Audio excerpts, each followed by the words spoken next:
We're at SEMA 2022 in the EMTRON Australia booth. We got our entire product line here, but the most exciting news is our new EMTRON ED10 dash.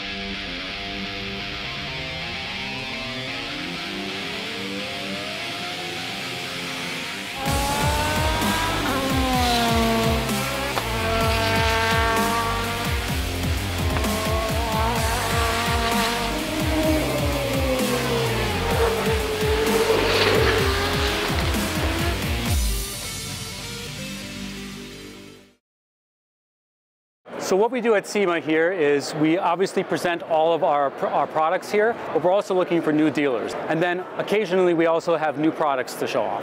One of the main advantages of the EMTRON product is its flexibility, its ability to calculate things, its ability to calculate torque, its ability to calculate throttle body functions and things like that, are what we believe are going to give people the competitive advantage going forward. So just like our ECU platforms, we saw the need to produce a higher level dash. There aren't too many dashboards that are in the 10-inch range. Basically what we came up with here was a very high level, high feature specification. We don't believe there are too many other brands that have this feature set. The 10.3-inch screen, the data logging, it's much more than a screen. It's not just a display, it's kind of a vehicle data solution as well. Right now, as it's going to be released, it is going to have a fully customizable screens. There are going to be some predefined default screens that people can start with, but one of the key points that we wanted to make was that we wanted the user to have the ability to completely create and customize their screens straight away.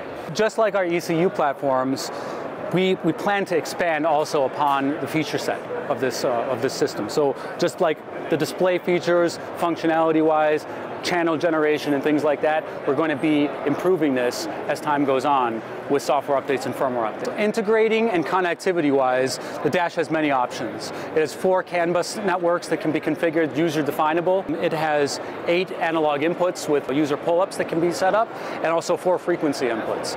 There's also an RS-232, a LIN connection.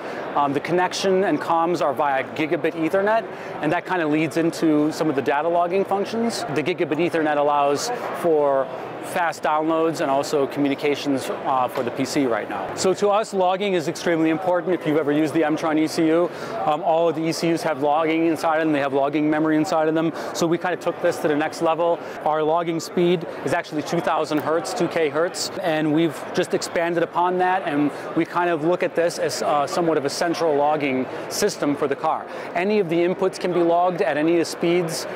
So even though we have all this logging memory, it's still important to sort of decide how fast do you need to log things. You might not log coolant temperature at 100 hertz or 1000 hertz all the time, but a better example would be, say you have a car with a paddle shift gearbox and you want to log gear shift voltage, or you want to log gear shift functions or knock control. So what you could do is you could set up logging events that can create a kind of a burst logging function where, say, a gear shift status could increase the logging rate for a certain amount of time, and then that would be much more efficient way to utilize the logging space. So one step further with the data logging is that we actually have even more inputs we haven't mentioned, such as the video inputs, the microphone inputs, and the headphone inputs, which could all also be triggered by events, user-definable events.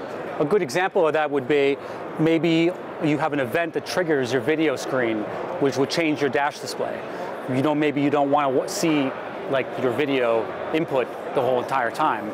Somewhat like the EMTRON ECU, the possibilities are almost limitless in the ability of creating your own user function. We're expecting release of this product in March of 2023.